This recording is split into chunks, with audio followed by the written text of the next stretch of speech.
I'm Precious Pawagilar and this is our system. It is called Aptis. This is a apartment management system. So, as you can see, this is the login panel of our system. So first, you need to input your username. For example, you input wrong information in the username and password. When you click login,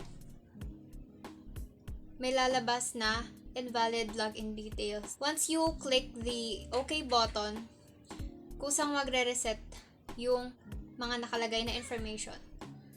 So, for example naman, mali-mali yung information na nalagay mo sa username tapos password. Para hindi mo na siya tanggalin ng isa-isa, pwede mong i-click yung reset kusa siyang matatanggal lahat. So, let's put the correct details. When you click login, magkukusa na siyang pupunta doon sa susunod na panel, which is yung dashboard. So after logging into the management system, you will see this dashboard that shows the summarization of important information about the apartment, like the units, income, and tenants. So going to the tenants, we have a form sa baba na fill out ng users about yun sa information ng tenant, like their name, age, household size, contact number, and apartment number. Yun yung kung ano yung apartment, yung room na ino-occupy nila.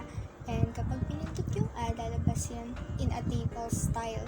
So, hindi lang siya dyan sa table lalabas din siya, or makikita din siya sa my dashboard. So, going back to tenants, let's add 2 more tenants. So, we are using first come first serve algorithm in this program, where kung ano yung maunang i-input ng user, yun na data, yun din yung unang i-output ng program. So, ayan, meron dito option 5 lang na rooms, kasi for this program, we are only, meron lang tayong 5 apartments, or meron lang 5 units for this apartment. Then, if you select a row, you can either delete or update it. So, let's try updating a row. So, you can delete or update without selecting a row, or yung pag hindi ka nag-select kung ano yung information na i-update or i-delete mo. So, hindi mag-work yung delete and update button kung walang selected row. Then, ayan, yung changes na ginawa mo sa tenants is makikita rin siya, or lalabas din siya sa my dashboard. So, that includes the dashboard and tenant part of our apartment management system. Hello, my name is Mary Ann Lucas, and I will explain this part, the apartment menu. Apartment menu, this section seems to be the focus. It displays details for individuals' apartment, including the apartment number. The apartment number, this field typically serves as a unique identifier for each apartment unit within the property.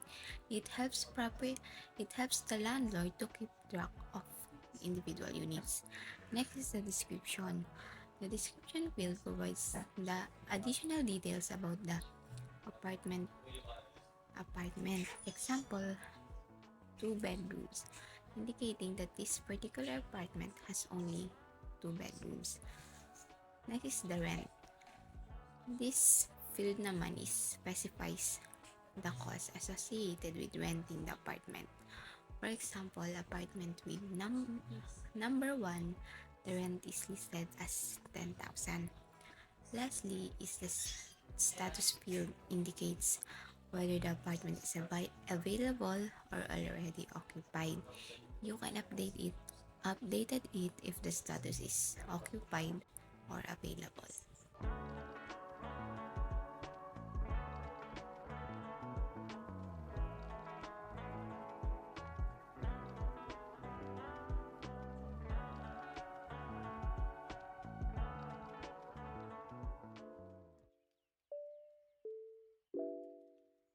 Hi, my name is Ronald R. Pulo, and I will be explaining the monthly reading. As you can see here, it shows the apartment's number and rent, water and electricity bill, and its own due date.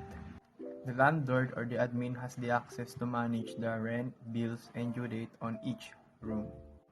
We use the J calendar for a better geo experience, so we can track every month of the monthly bills and the rent. This method is very helpful for our system and for the landlord and the admin, since it tracks down every tenant and it tracks every month of the monthly bills and the monthly expenses of tenants. And additionally, it tracks down the rent of each tenant, so we can see the pending payment. So that's all the benefits and perks of monthly reading.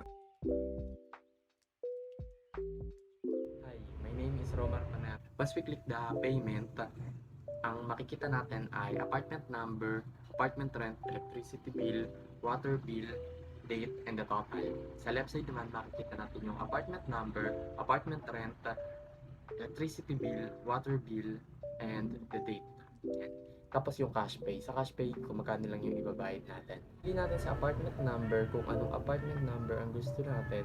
Like, for example, this one is 1 ang pinili natin. Makikita natin yung apartment, rent, electricity bill, water bill na kailangan nilang bayaran. Katulad dito, ang apartment rent niya ay 1,000 pesos, ang electricity bill niya ay 300 pesos, ang water bill niya ay 200 pesos. Click lang natin yung date, kung pipili lang tayo kung kailan tayo nagbayad or kailan tayo magbabayad. Tapos sa cash pay, ilalagay lang natin kung magkano yung babayaran natin at pay now. Pagka-click natin ang pay now, makikita natin sa right side yung record na nagbayad tayo. Makikita natin dito yung total, kung magkano yung binayad natin at saka update kung kailan tayo nagbayad. Sa dashboard din makikita natin yung total income ay 1.5 because 1.5 yung binayad. Another example sa apartment number 3. Ang apartment rent niya ay 1,000 pesos, ang electricity bill niya ay 200, ang water bill niya ay 300. Mamimili lang ulit tayo ng date kung kailan tayo magbabayad or kailan tayo nagbayad at saka yung cash pay kung magkano yung babayad natin at same process lang, pay now.